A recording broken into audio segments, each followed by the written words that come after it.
DM आरती सिंह सादे कपड़ों में अपनी छोटी बहन के साथ एक ऑटो रिक्शा में बैठकर मॉल में शॉपिंग करने जा रही थी। तभी रास्ते में एक चेक पोस्ट पर पुलिस ने ऑटो रिक्शा को रोक लिया।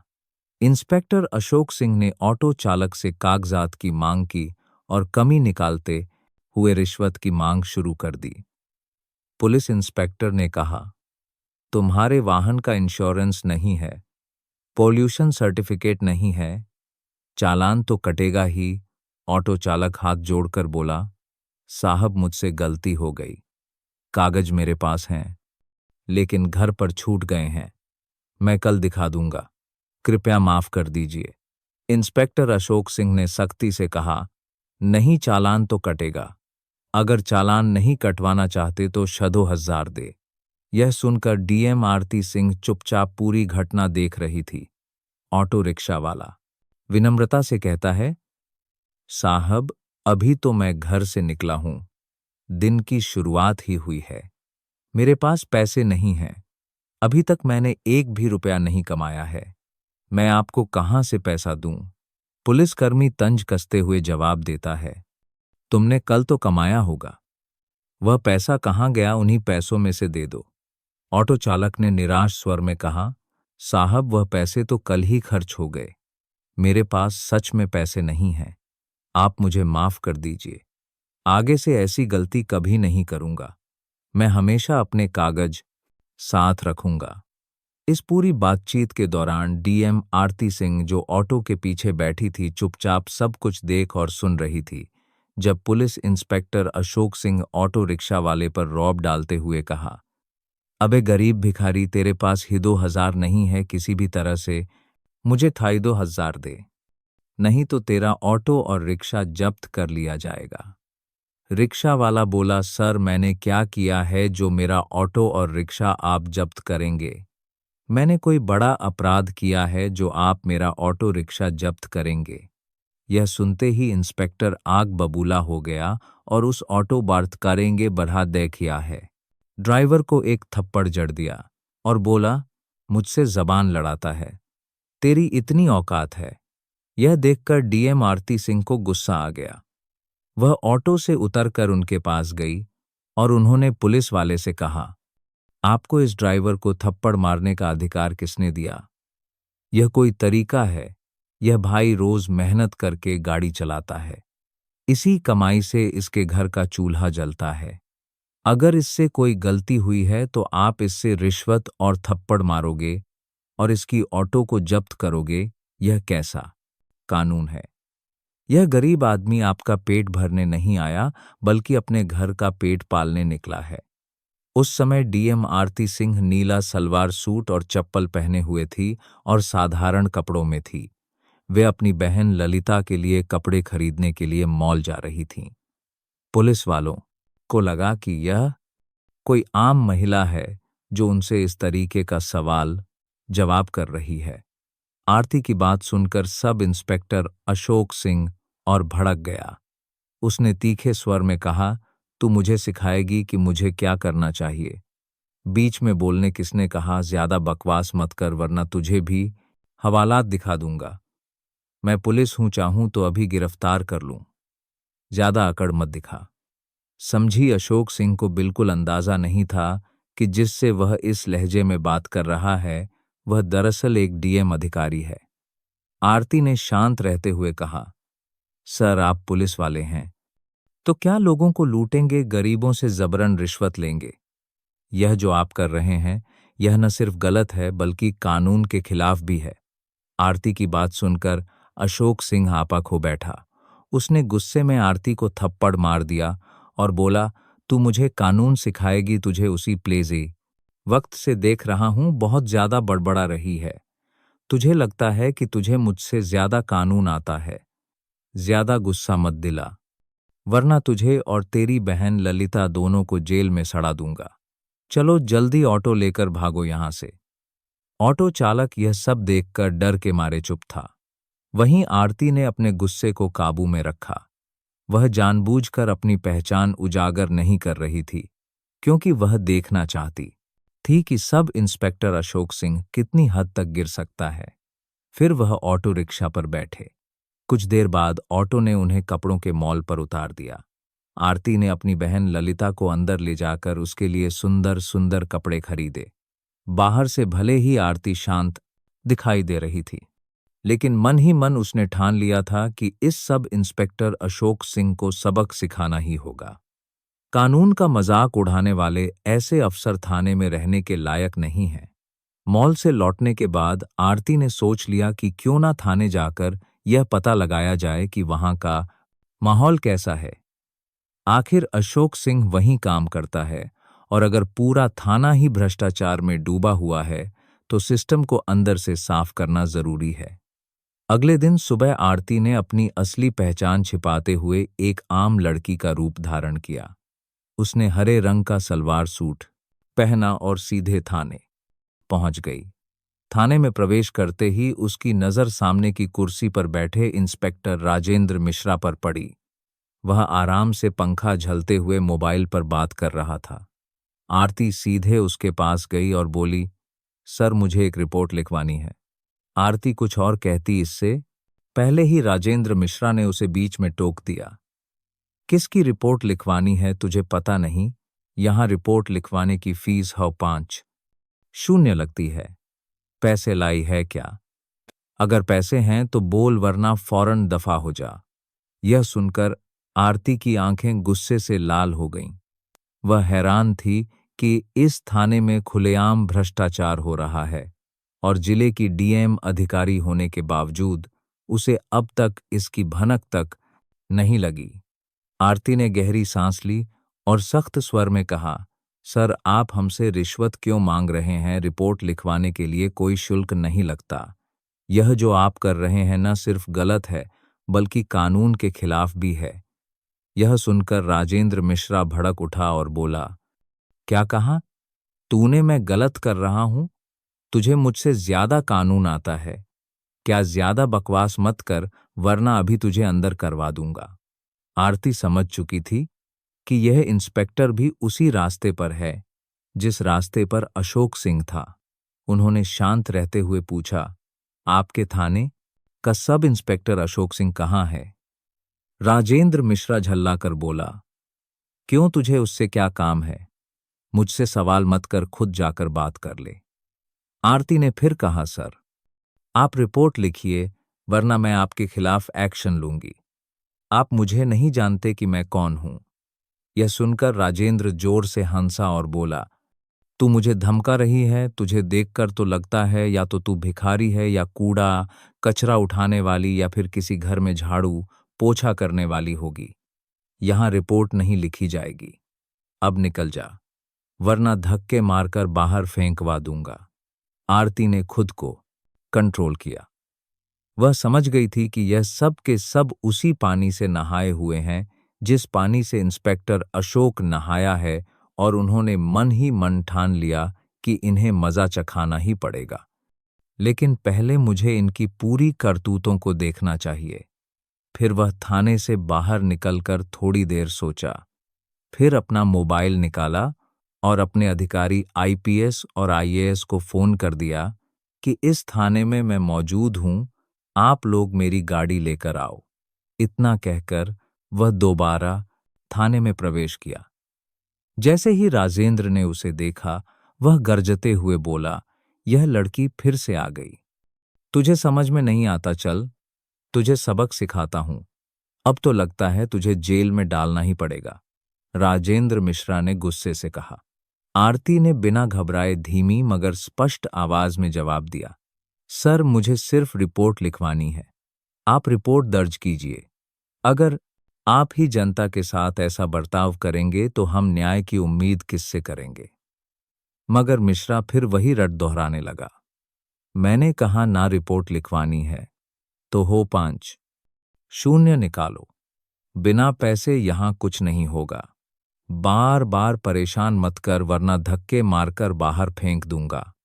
आरती मन ही मन सोच रही थी, कितने नीचे गिर चुके हैं यह लोग। इन्हें इतना भी नहीं मालूम कि किसी महिला से कैसे बात की जाती है। वह हल्की मुस्कान के साथ बोली, देखिए सर, आप रिश्वत क्यों मांग रहे हैं? कानून में कहीं नहीं लिखा कि रिपोर्ट दर्ज करने के लिए जनता से पैसे लिए जाएं। आप साफ साफ कानून तोड़ रहे हैं। अगर आपने रिपोर्ट दर्ज नहीं की तो मैं आपके खिलाफ सख्त कार्रवाई करूंगी। आप खुद को बड़ा अधिकारी समझते हैं, लेकिन आपको अंदाजा भी नहीं कि आपके साथ आगे क्या होने वाला है।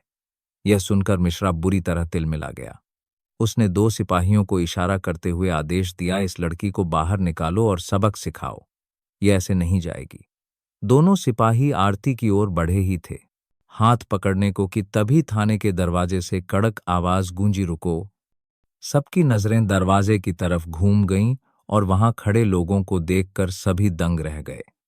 अंदर आ चुके थे आईएएस और आईपीएस अफसरों का दल, जो डीएम आरती को बुलाने आया था। उनके पीछे कुछ और वरिष्ठ पुलिस अधिकारी भी थे। उनमें से एक ने गुस्से में राजेंद्र मिश्रा पर नजर डालते हुए कहा, बेहुदे इंस्पेक्टर, यह क्या कर रहे हो तुम्हारी? अब इसी वक्त वर्दी उतर जाएगी और जिंदगी भर जेल में सड़ोगे। यह सुनते ही मिश्रा के हाथ पांव कांपने लगे, माथे से पसीना टपकने लगा। हकलाते हुए उसने सफाई देनी चाहिए, साहब यह दिए लाई सोरगा लड़की। लेकिन इससे पहले कि वह बात पूरी करता, आरती आगे बढ़ी। उसका चेहरा अब और भी तेज और दृढ़ लग रहा था। वह गूंजती आवाज में बोली, चुप रहो मिश्रा, यह लड़की नहीं, मैं जिले की डीएम हूं और मैंने अपनी आंखों से देख लिया है कि यहां आम जनता के साथ कैसा व्यवहार किया जाता है। तुम्हें लगता है कि यह थाना तुम्हारी निजी जागीर है, अब समझ आएगा असली कानून क्या होता है। थाने का माहौल बदल चुका था। सिपाही एक दूसरे का मुंह देखने लगे। जिन 2 सिपाहियों ने अभी अभी आरती को पकड़ने की कोशिश की थी, वे डर के मारे पीछे हट गए। आईएएस अधिकारी ने गुस्से में टेबल पर जोर से हाथ मारा और आदेश दिया, कांस्टेबल तुरंत इंस्पेक्टर मिश्रा को हिरासत में लो। अभी इसी वक्त। एक क्षण की भी देरी बर्दाश्त नहीं होगी, वरना अंजाम तुम जानते हो। पूरा थाना सन्नाटे में डूब गया। जो मिश्रा कुछ देर पहले शेर की तरह दहाड़ रहा था, वही अब हाथ जोड़कर गिड़गिड़ा रहा था। वह आरती की तरफ देखकर रोते हुए बोला, मैडम मुझसे गलती हो गई, एक मौका दीजिए, मेरी नौकरी चली जाएगी। लेकिन आरती की आंखों में जरा भी नरमी नहीं थी। उसने ठंडे और कठोर स्वर में कहा, गलती तब गलती होती है जब वह एक बार हो। तुम्हारा अपराध गलती नहीं, आदत है, और इसकी सजा तुम्हें मिलकर ही रहेगी। जनता की आवाज दबाना, कानून का मजाक उड़ाना और महिला का अपमान करना अपराध होता है, गलती नहीं। डीएम आरती कठोर शब्दों में अपने अधिकारी आईपीएस को बोली, इन्हें तुरंत के तुरंत सस्पेंड करो और इनके हाथों में हथकड़ियां लगाओ। यह सुनकर आईपीएस अधिकारी ने इशारा किया और 2 साथ सिपाही आगे बढ़कर इंस्पेक्टर राजेंद्र मिश्रा को हथकड़ी पहनाने लगे। थाना परिसर में मौजूद बाकी पुलिसकर्मी सर झुकाकर खड़े थे। जैसे ही मिश्रा को ले जाया गया, तभी थाने के दरवाजे से अचानक इंस्पेक्टर अशोक थाने के मेन गेट से अंदर आया। उसके चेहरे पर घबराहट थी, लेकिन वह हालत कुछ समझे बिना ही अंदर चला आया। जैसे ही उसने डीएम आरती को सामने खड़ा देखा, उसके होश उड़ गए और उसके चेहरे पर वही सीन घूम गया जब सड़क पर उसने ऑटो वाले का चालान काटते वक्त आरती को आम लड़की समझकर थप्पड़ जड़ दिया था। उसी दिन उसे लगा था कि बस एक मामूली वाकया है, लेकिन आज वह समझ गया कि उसके सामने वही लड़की और उसके पीछे आईएएस आईपीएस बड़े बड़े अधिकारी क्यों खड़े हैं। उसके मन में चलने लगा कि मैंने जिसे थप्पड़ मारा था उसने डीएम ऑफिस में कंप्लेंट की होगी, इसलिए अधिकारी यहां जांच पड़ताल करने के लिए आए हुए हैं। तभी इंस्पेक्टर अशोक बुदबुदाते हुए कांपती आवाज में उन बड़े अधिकारी से बोला, सर यह लड़की एक नंबर की लफंगी है। जब मैं एक ऑटो वाले का चालान काट रहा था तो यह मुझसे भिड़ गई और मुझे थप्पड़ मारने लगी, तो मैंने इसे कुछ भला बुरा कहा तो यह डीएम ऑफिस में जाकर कंप्लेंट कर दी, जिससे आप लोगों ने यहां आकर राजेंद्र मिश्रा को गिरफ्तार कर लिया। बल्कि आप लोगों को इस लड़की को गिरफ्तार करना चाहिए था। यह बात सुनकर पूरे थाने में सन्नाटा छा गया, मानो कुछ बड़ा होने वाला है। तभी आईपीएस अधिकारी गुस्से में एक एक थप्पड़ अशोक के गाल पर लगा दिया और कड़क आवाज में बोले, इंस्पेक्टर अशोक, तुम हद में रहो। तुम जिनके बारे में बोल रहे हो तुम नहीं जानते कि यह महिला कौन है। यह बातें सुनते ही इंस्पेक्टर अशोक को मानो दिल का दौरा पड़ गया हो। उसने कांपते और एकदम डरते हुए आवाज में बोला, सर, आप क्या बोल रहे हैं? आखिर यह मैडम हैं कौन? इससे पहले आईपीएस अधिकारी कुछ बोलना चाहा, तभी डीएम आरती ने उसकी तरफ सीधी नजरें डाल दीं। उनकी आंखों में वही आग थी जो उस दिन सड़क पर थप्पड़ खाते वक्त दबी हुई थी। डीएम आरती तेज और गंभीर स्वर में बोली, याद है वही थप्पड़? आज तुम्हें अपनी पूरी जिंदगी पर भारी पड़ने वाला है। इंस्पेक्टर अशोक, उस दिन तुमने सोचा होगा कि एक आम लड़की को नीचा दिखाकर तुम जीत गए, लेकिन असलियत यह है कि उस थप्पड़ ने मेरी आत्मा को नहीं, बल्कि तुम्हारे पूरे सिस्टम की गंदगी को उजागर कर दिया। तुमने सिर्फ मुझे नहीं मारा था, बल्कि उस जनता की आवाज को मारा था, जो तुमसे न्याय की उम्मीद करती है। थाने के भीतर ऐसा सन्नाटा पसर गया मानो किसी ने सबकी आवाज छीन ली हो। अशोक का चेहरा पल भर में फीका पड़ गया था। होंठ कांप रहे थे, पर आवाज जैसे गले में ही अटक गई। तभी आरती ने गंभीर स्वर में कहा, आज मैं सिर्फ डीएम बनकर नहीं आई हूं, बल्कि उन तमाम लोगों की तरफ से खड़ी हूं जिन्हें तुम्हारे जैसे अफसर हर जगह बेइज्जत करते हैं, चाहे सड़क पर हो, थाने में या दफ्तर में। तुझे लगा था कि वर्दी पहन ली तो खुद को भगवान समझ सकता है, लेकिन आज तुझे पता चलेगा कि कानून सबके लिए बराबर है, पुलिस वालों के लिए भी। बस इतना कहकर आरती ने टेबल पर एक तगड़ा थप्पड़ मारा। डर के मारे सब चौंक गए और चिल्लाई, कांस्टेबल इंस्पेक्टर अशोक को गिरफ्तार करो, वर्दी उतारो और सस्पेंशन की रिपोर्ट अभी बनाओ। आईपीएस अफसर ने बिना एक सेकंड गंवाए इशारा किया। दो सिपाही आगे बढ़े, अशोक के हाथ में हथकड़ी डाल दी। बेचारा बुरी तरह कांप रहा था। गिड़गिड़ा के बोला, मैडम प्लीज माफ कर दीजिए, गलती हो गई, मैं पहचान नहीं पाया था।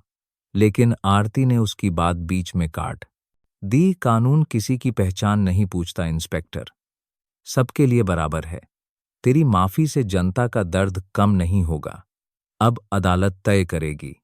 पूरा थाना सुन रहा था। पहली बार सबके दिमाग में यह बात घर कर गई कि अब इस जिले में जो भी जनता पर जुल्म करेगा, उसकी जगह सिर्फ सलाखों के पीछे है। राजेंद्र मिश्रा और अशोक को हथकड़ी पहनाकर बाहर लाया गया तो बाहर खड़ी भीड़ में हलचल मच गई। लोग एक दूसरे से फुसफुसा रहे थे। यकीन ही नहीं हो रहा था कि जिले के दो बड़े अफसर आज कानून में फंसे बैठे हैं। आईपीएस अफसर ने मीडिया को साफ साफ बोल दिया, अब से इस जिले में दादागिरी नहीं, कानून चलेगा। चाहे पुलिस वाला हो, नेता हो या आम आदमी, गलती करेगा तो सजा मिलेगी। भीड़ ने ताली बजाई। कुछ लोग मोबाइल से वीडियो बना रहे थे जैसे कोई ऐतिहासिक पल हो। सिपाही दोनों को जीप में बैठाकर सीधा जेल ले गए। जेल के गेट पर गाड़ी रुकी तो खुद जेलर बाहर आ गया। आरती और आईपीएस अफसर ने आदेश दिया, इनको कैदी बना दो, आज से यह अफसर नहीं अपराधी हैं।